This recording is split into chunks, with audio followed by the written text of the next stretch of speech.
Un immense merci à toutes les interventions et en particulier à l'intervention de Jean-Pierre Burnier. Nous apprécie à la fois l'investissement et sa capacité stratégique d'analyse.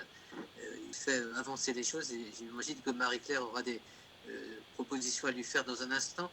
Alors moi je voulais, puisqu'on est dans une rencontre d'éthique, vous proposer quelques repères en matière d'éthique, notamment si j'ai la possibilité de mettre en ligne. Donc je vais vous faire une présentation, vous inquiétez pas, qui sera assez rapide, pour essayer de rappeler avec la réflexion qu'on développe à l'espace éthique, non pas d'un point de vue théorique, mais d'un point de vue assez pratique, quels sont les enjeux éthiques des décisions en situation d'incertitude. De toute façon, décider, vous verrez, c'est tranché. Donc vous aurez deux parties dans un propos qui sera rapide, si j'arrive à passer la seconde, mais je pense que ça va être quelque chose de possible. Ce qui est décidé, assumer une décision en situation contrainte, et d'autre part, décider dans un contexte incertain. Et je vous donnerai 7 points de vigilance en matière de décision, et j'espère qu'ils vous seront utiles. Donc l'étymologie du terme décider envoie l'acte de trancher. Le décideur est celui qui tranche. Donc il y a quelque chose, on pourrait dire, de violent dans la décision, surtout si elle n'est pas accompagnée.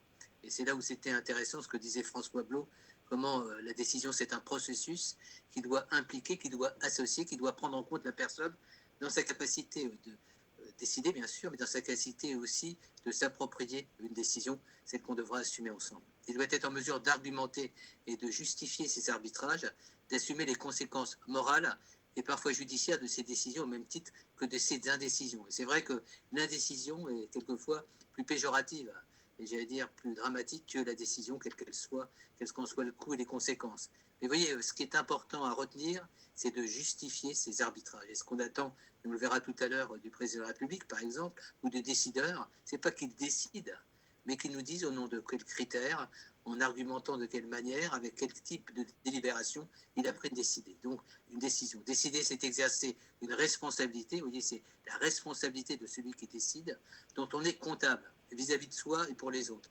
Qu'en est-il dans un contexte de crise sanitaire, quand la décision est arbitrée dans l'urgence, dans l'instabilité, on pourrait dire même dans la précarité, parfois avec des contraintes incompatibles avec le temps de la délibération, et sans toujours disposer des certitudes qui essaient un processus décisionnel. Et vous voyez, cet étayage, voilà des questions importantes qu'on doit aborder d'un point de vue éthique, en anticipant bien sûr, mais quelquefois on est dans des situations qui ne le permettent pas.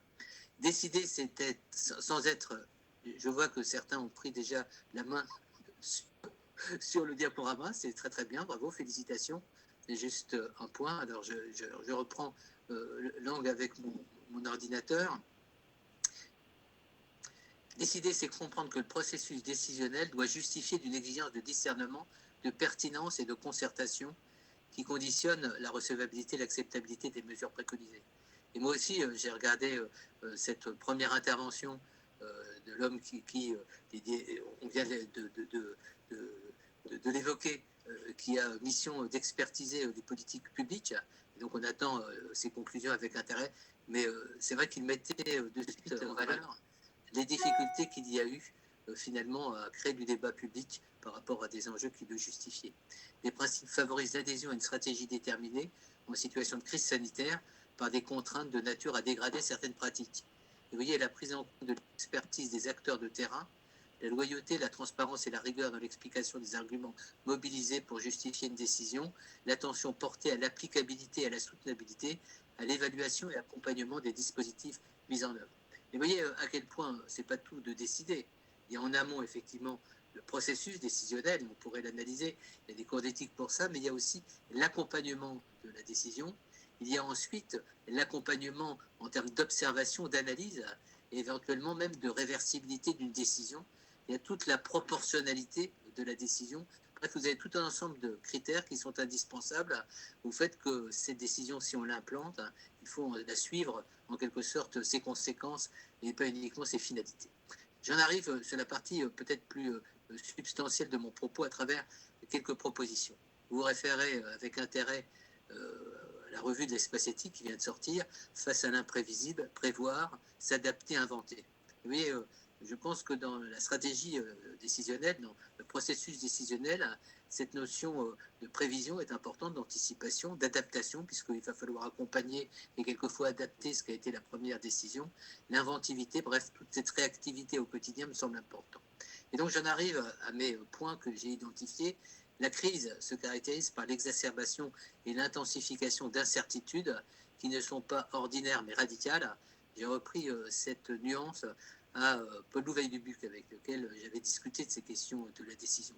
La crise est ce moment, dit-il, où il n'est plus possible de penser, d'agir et de vivre selon des procédures, des calculs de risques ou des rites institués.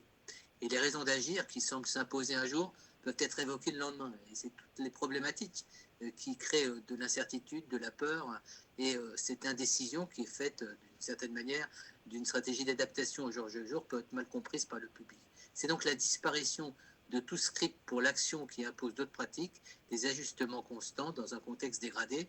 Afin de les intégrer aux stratégies décisionnelles, il convient d'identifier quelques caractéristiques de l'incertitude. Voilà, je remercie Pelou pour cet apport sur cette slide que je viens de présenter. Alors voilà, dans mon travail, j'ai identifié plusieurs points qui pourraient vous intéresser au niveau de la gestion de l'incertitude, de la décision de l'incertain. La première, que l'on peut nommer incertitude éthique, porte sur la meilleure décision à prendre en termes d'évaluation éthique. Quels critères mobiliser, selon quel mode opératoire arbitrer pour décider. Vous voyez, un point tout à fait important pour moi, c'est les critères décisionnels, d'une certaine manière, et comment on arbitre, notamment à travers la recherche d'un consensus qui doit associer dans la collégialité les points de vue différents. Quelle représentativité associée. Quand Jean-Pierre évoquait la représentativité des usagers et de leur expertise, je pense qu'elle était totalement négligée. Deuxième point, la seconde, est l'incertitude conjoncturelle, contingentée par les aléas, les contraintes, l'incapacité à identifier a priori les multiples composantes qui déterminent une situation évolutive dont les enjeux se précisent dans le temps. Et vous voyez, on est à un moment T, et tout à l'heure, on avait effectivement, dans l'approche de François, la possibilité de prendre son temps, de composer avec un réel qui va se construire au fur et à mesure et qui va se développer. Là, on est dans une situation d'urgence et il faut malgré tout identifier les premiers éléments qui permettent de prendre une première décision, même si elle est précaire et provisoire.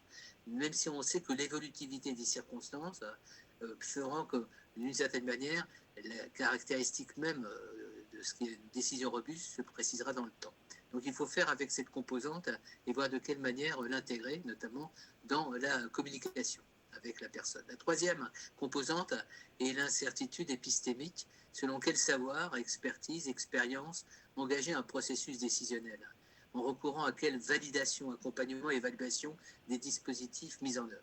En fin de compte, la décision solitaire, la décision du chef de guerre, comme malheureusement on en prend conscience souvent dans les contextes de crise, et le chef de l'État actuellement qui parle de guerre contre une pandémie est assez significatif de ce point de vue. En recourant à quelle validation, accompagnement et évaluation des dispositifs mis en œuvre, je pense que l'accompagnement du processus décisionnel est fondamental. Et quand on est confronté à des situations comme celle d'une pandémie, je pense à quel point cette validation est importante. Je ne sais pas pourquoi on m'a supprimé subitement le diaporama.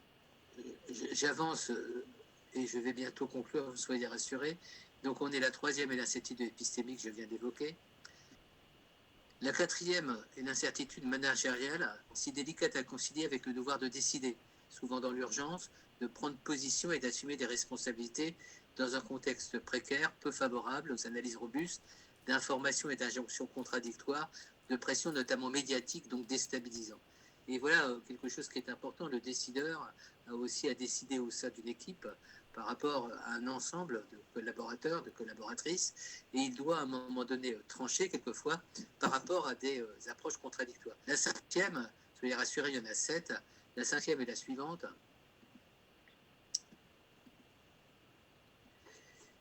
Et l'incertitude de gouvernance lorsque l'autorité peut être défiée par des circonstances qui n'ont pas été anticipées, donnant notamment à penser qu'elles échappent à toute capacité de contrôle et que les critères décisionnels sont fragiles au point d'être contestables, voire contestés.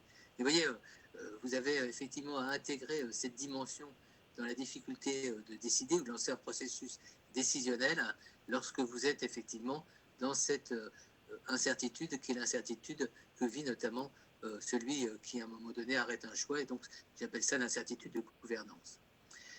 Il y a ensuite une autre incertitude, la sixième incertitude, qui est l'incertitude politique, qui peut avoir pour conséquence l'incertitude institutionnelle, lorsque les arbitrages publics relèvent de considérations tenant compte à la fois des enjeux médico-scientifiques, de la crise sanitaire et de ses conséquences au plan de la vie de la nation, avec pour conséquence des décisions conditionnées par l'évaluation de leur acceptabilité, leurs conséquences à la fois socio-économiques et politiques. Et vous voyez, c'est un point important au cœur de la démocratie, comment s'arbitre la décision politique.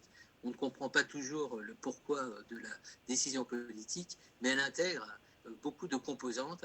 Et ces composantes, à mon avis, que j'évoque, sont des conséquences qui sont tout à fait importantes si il n'y a pas une vraie communication, s'il n'y a pas une relation de confiance avec le décideur politique, on voit à quel type de difficultés on se retrouve confronté. La septième est une incertitude téléologique. J'aurais pu en mettre plus, mais je limite mon temps d'antenne à 7 considérations sur l'incertitude. Ce qu'on appelle l'incertitude téléologique, qui porte sur la finalité de la décision, à la fois sur sa signification, son sens et la valeur qu'on lui reconnaît ou qu'on lui prête. En tant que décideur, il faut être en capacité de tenir une parole qui permette à celles et à ceux qui font alors confiance d'adhérer non seulement à un projet, mais plus encore à une intention commune.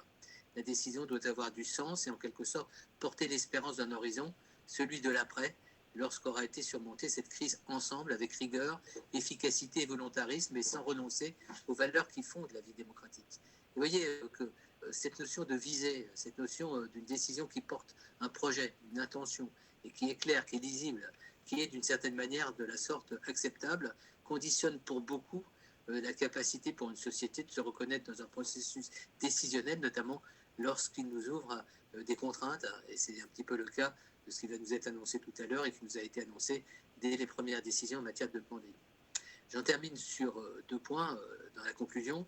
D'abord, de vous conseiller de voir sur le site, de télécharger le hors-série qui a été coordonné par Loubet Dubuc et puis Pierre-Emmanuel Bougeron au cœur de la pandémie du coronavirus, vide, décider, anticiper. Je trouve que c'est important. Vivre, décider, anticiper. Je pense que l'important, c'est qu'on vive aussi la réalité immédiate et qu'on soit en capacité, non pas de survivre, mais d'assumer avec nos valeurs, nos préférences, nos choix, ce qu'est la vie malgré le Covid-19, que tout ne soit pas assujetti à des décisions difficiles. Il y a aussi des beaux moments à vivre, ne serait-ce que de convivialité et de capacité de surmonter, comme d'autres nous l'ont montré à travers toute cette créativité, inventivité de terrain qui nous a permis d'affronter le coronavirus dans les premières semaines auxquelles on a été confronté. Donc la notion de décider d'anticipation, je ne vais pas la développer, mais c'est un point qui est repris notamment dans ce cahier que je vous invite à lire. Et puis d'autre part, c'est une décision que vous pourrez prendre assez rapidement, c'est de vous reporter au livre Pandémie 2020. Vous avez 131 collaborations, 131 expertises ou réflexions qui peuvent nourrir votre réflexion personnelle et vous nourrir aussi dans la capacité d'être en capacité, chacun d'entre vous, de prendre des décisions qui s'imposeront dans le contexte actuel. Voilà, merci de votre attention et je redonne la parole aussi vite que j'ai prise à Vincent pour qu'on continue maintenant cette fois la discussion avec dans un instant également les conclusions qui vont nous être apportées.